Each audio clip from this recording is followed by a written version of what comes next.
From the headquarters of Telesur English in Quito, Ecuador, this is From the South, and I am Soini Gray.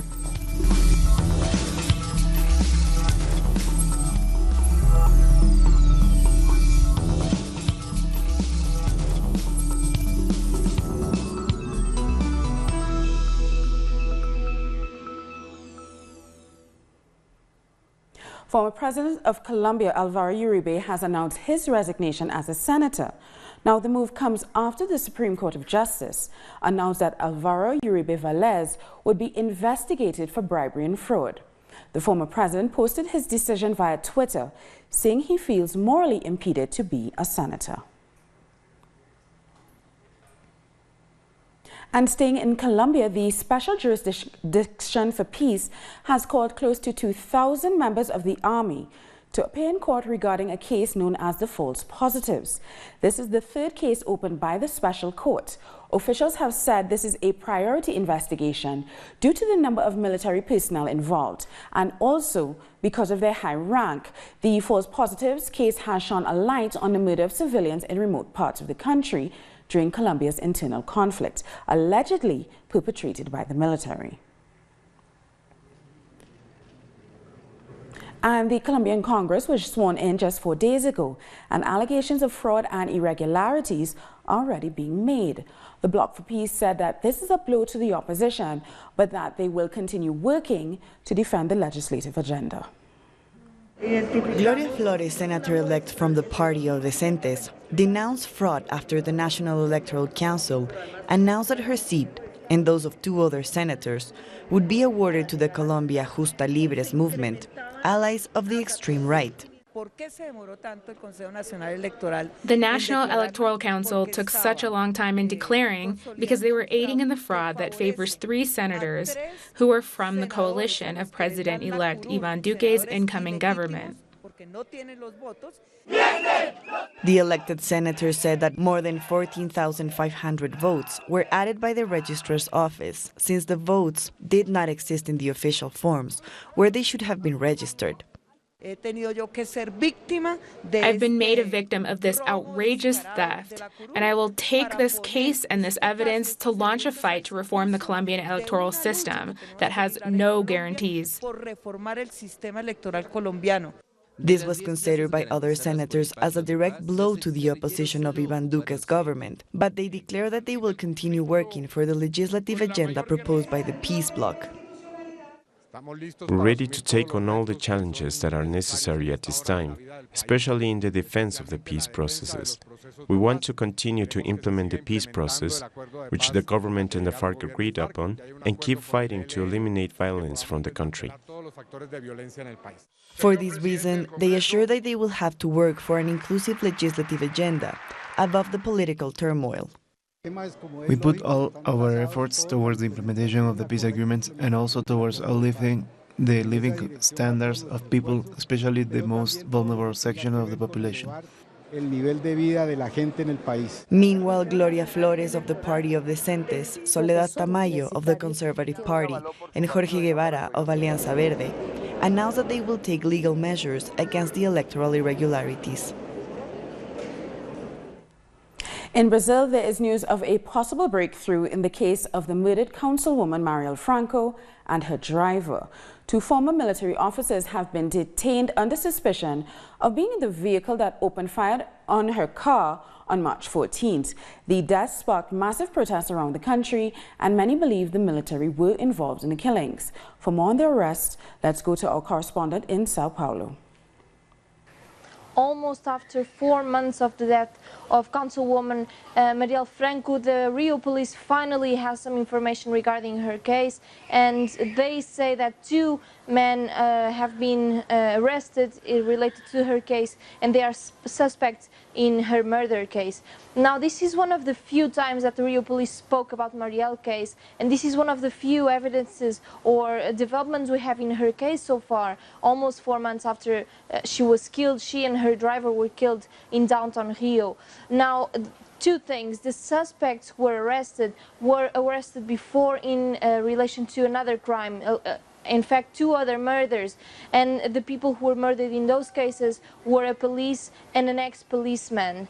And the people who were arrested today, these suspects, are themselves an ex-policeman and an ex-firefighter, so members of the community that Marielle used to live in and that she used to work in. So we don't have certainty about their involvement in the case. This is only a suspect given by a witness on the case, but even this just reveals how complex this situation in Rio is right now, where you have former and active policemen being killed and killing other people and involved in many, many crimes. And also we know that Marielle's murder itself was full of sketchy details, like the ammunition used to belong to the police forces in Brasilia a few years ago, and it was used in other crimes as well. So this is a new development, one of the only we have so far, but we will keep you updated as soon as we have more information.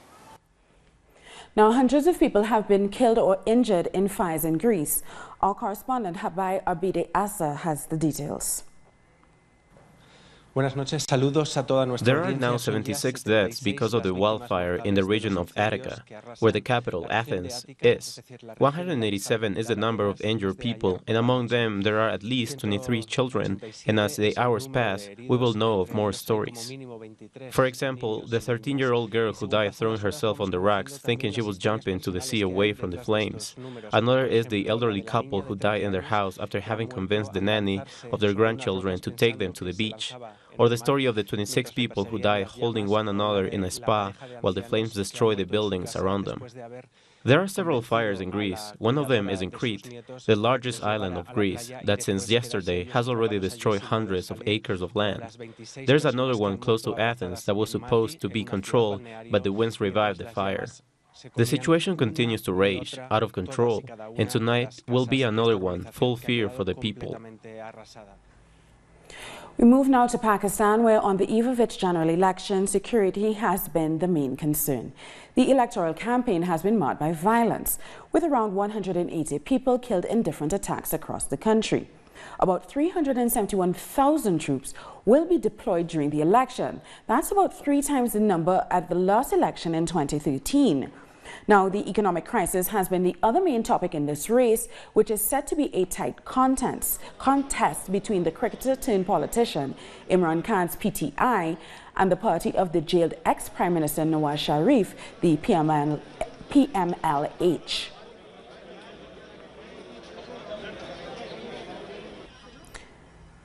The run-up to the elections has been marked by violence and bombing that have killed at least 180 people.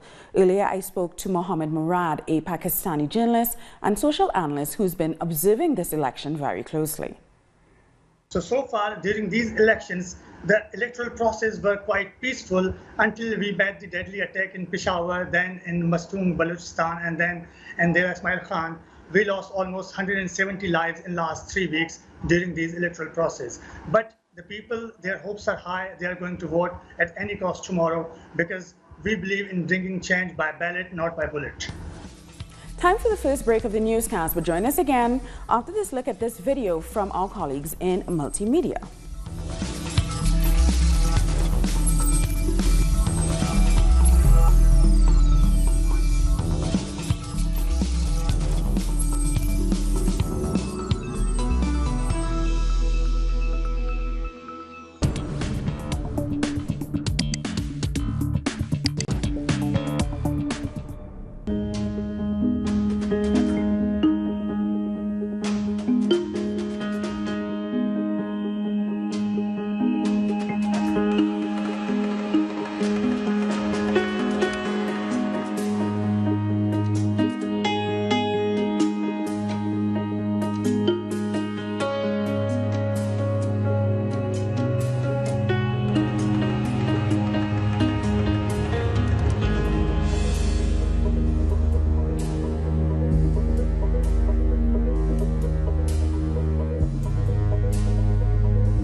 Welcome back. Ecuadorians living in the United Kingdom are protesting against Ecuadorian President Lenin Moreno, who is currently in London to take place in the Global Disability Forum. Dozens of people demonstrated outside the forum headquarters to criticize Moreno's policies and to reject what they call the political persecution of the former president Rafael Correa and his former vice president Jorge Glass. They also chanted in favor of Julian Assange's freedom. Now, Assange has been seeking refuge in the Ecuadorian embassy in London since 2012. People also protested outside the hotel where Moreno is staying on Monday, and more demonstrations are scheduled to happen outside the Ecuadorian embassy in London later on Tuesday. The Ecuadorian and Latin American communities have been mobilized because we are not convinced that Ecuadorian President Lenin Moreno is here to attend a two-day special Congress. There is a reason behind his presence here, and we are denouncing throughout these protests. We are here today for Assange. Assange has been imprisoned there in the Ecuadorian embassy for 6 years now. His crime was to tell us the truth. His crime was to tell people what the people in government were doing. They were doing things in their favor, not in our favor. And Assange did this. He told us what they were doing. They don't forgive this. Now, Pablo Navarrete has been following the protests outside the Ecuadorian embassy in London.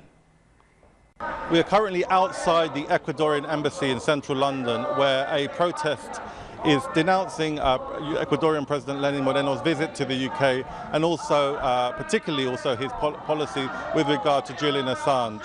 Lenin Moreno arrived on Friday to London, and today, earlier, he spoke at the Global Disability Summit 2018, where there was also a protest by Ecuadorians and supporters of Julian Assange. Now outside the embassy, and a larger protest has gathered to show their opposition to Lenin Moreno's policies, both in Ecuador and also in with regards to Julian Assange, where for example, the Intercept website has Glenn Greenwald has said that the real reason for Lenin Moreno's visit to the UK is to effectively hand Julian Assange over to the UK authorities, something that speculation is rife that could happen in any moment now. So people have come to the Ecuadorian embassy, to show their opposition to Lenin Moreno, his policies back in Ecuador, and also in support of Julian Assange's right to remain in the Ecuadorian embassy.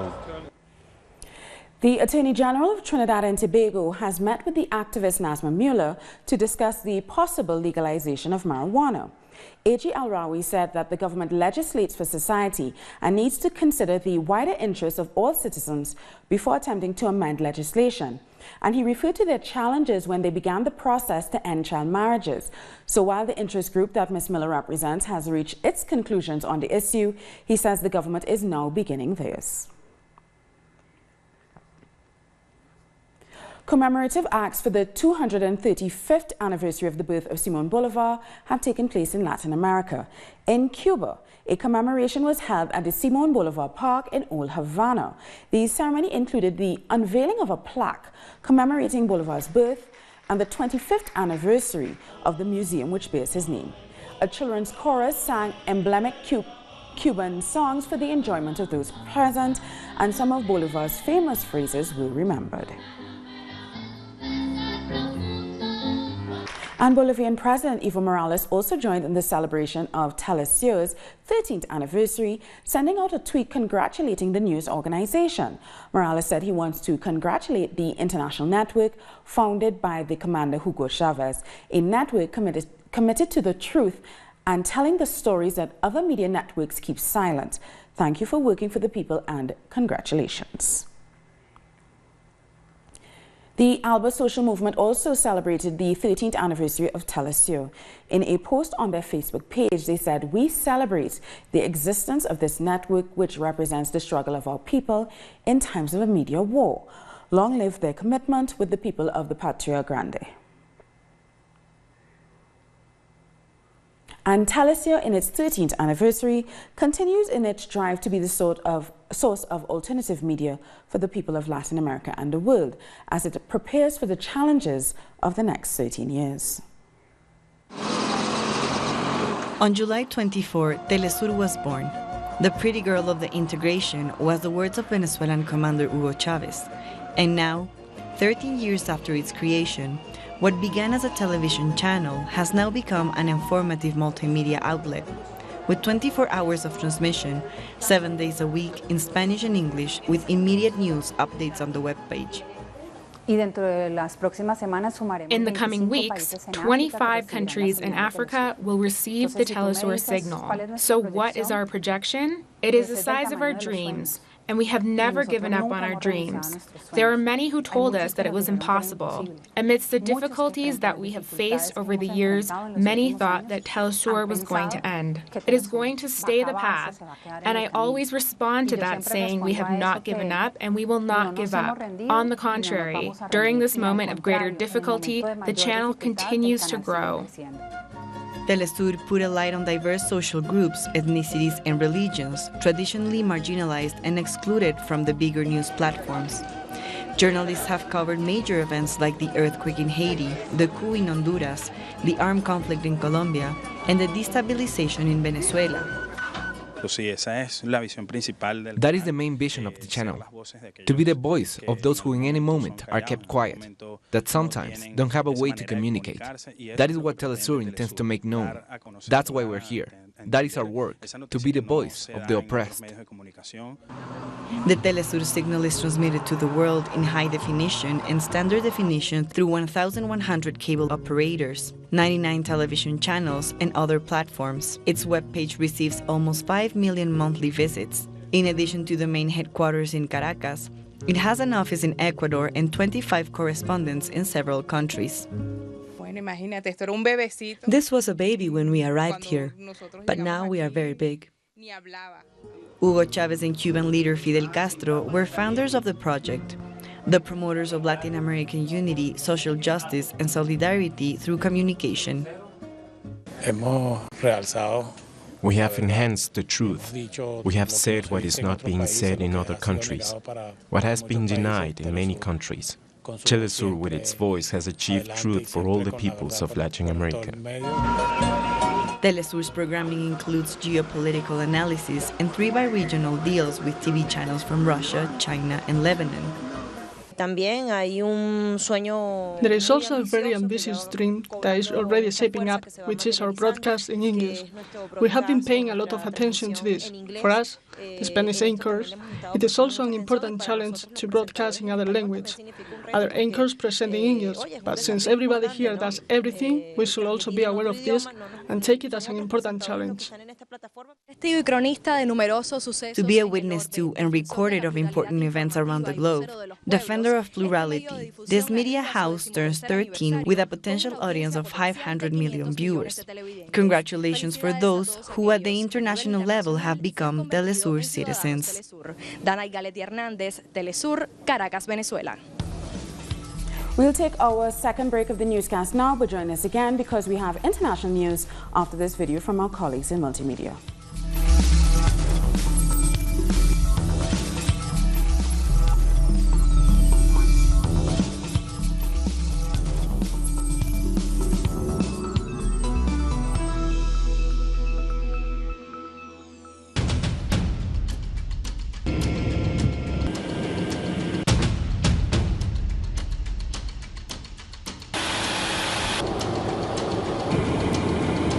¡Salí a defender mi patria!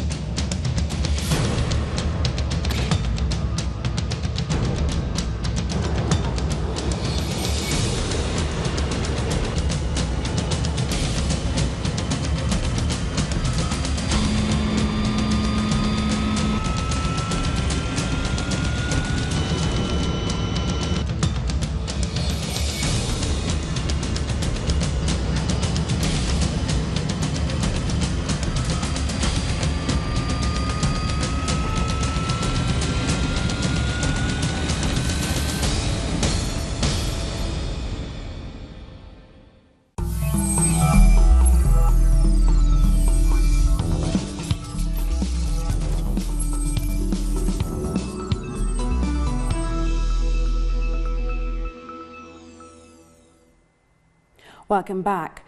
China and South Africa have pledged to continue their friendship and build ties with each other. The statement comes after bilateral talks between Chinese President Xi Jinping and his South African counterpart Cyril Ramaphosa in Pretoria. The two leaders also agreed to strengthen high-level exchanges, deepen political mutual trust, align their development strategies, promote practical cooperation, and increase people-to-people exchanges. President Xi is in South Africa to attend the 10th BRICS Summit starting on Wednesday.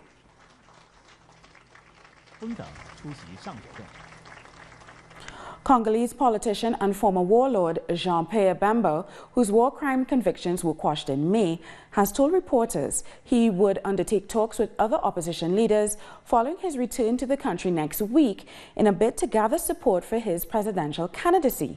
Speaking at a news conference in a hotel room in Brussels, Bemba said he would first register as a presidential candidate at the country's National Electoral Commission a week before the August 8th registration deadline.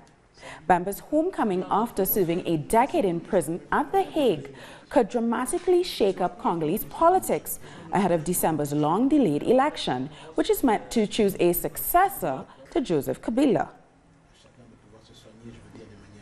Meanwhile, the DRC has officially declared the end of an outbreak of Ebola, bringing the curtain down on a 10-week reemergence of the disease, which claimed 33 lives. The outbreak on May 8th triggered a wave of international concern, which heightened after cases emerged in the city of Mbandaka, a city and transport hub on the Congo River with a population of more than 1 million.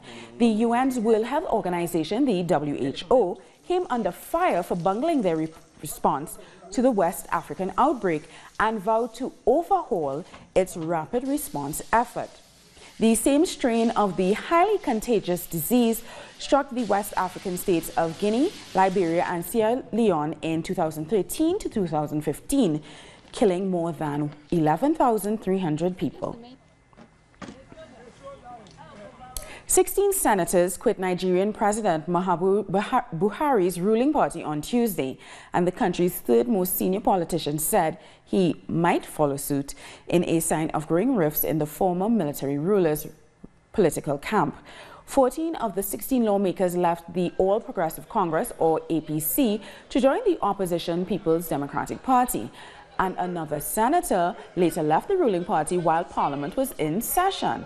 Now, Senate President Bukola Saraki, the number 3 political leader in Africa's largest economy, has said that the chances of him also leaving the APC were very, very high. Turkish President Recep Tayyip Erdogan describes Israel as the most fascist, racist state in the world after Israel's parliament passed a new law defining the country as the nation-state of the Jewish people. This measure has shown, without leaving the slightest room for doubt, that Israel is the world's most Zionist, fascist, and racist state. Children affected by the long-running attacks by Israeli forces held a demonstration in northern Gaza under the slogan, "Tell me why." Young people held up posters, drawing attention to the effects of war and occupation, while standing next to child-sized coffins. Some of the children have scars from facial injuries, which were the result of Israeli strikes on the Gaza Strip. I hope to be like the children of the world and travel. I hope that they open the crossing, give us Jerusalem back, end the siege and other things like this. We are here to deliver a message to the world. We don't live a good life in Gaza. It is the right of a child to live a good life. He has a right to education, nutrition, and the right of better life. I have a friend of mine who was killed by the occupation and their crimes. Gaza lives under a siege, and we ask the world to end that siege. And finally, don't forget to tune in this evening for an exclusive interview with the President of Nicaragua, Daniel Ortega. You can see it at 9:30 p.m. Caracas and Eastern Standard Time, 8:30 p.m. in Kingston, and 6:30 p.m. in Los Angeles, only here on Tell Us Your English. And that brings us to the end of this news brief. For these and many other stories, you can find them on our website at tellusyourtv.net/English. And join us on social media, Facebook, Twitter, and Instagram. For Talsia English, I'm Saini Gray. Thank you for watching.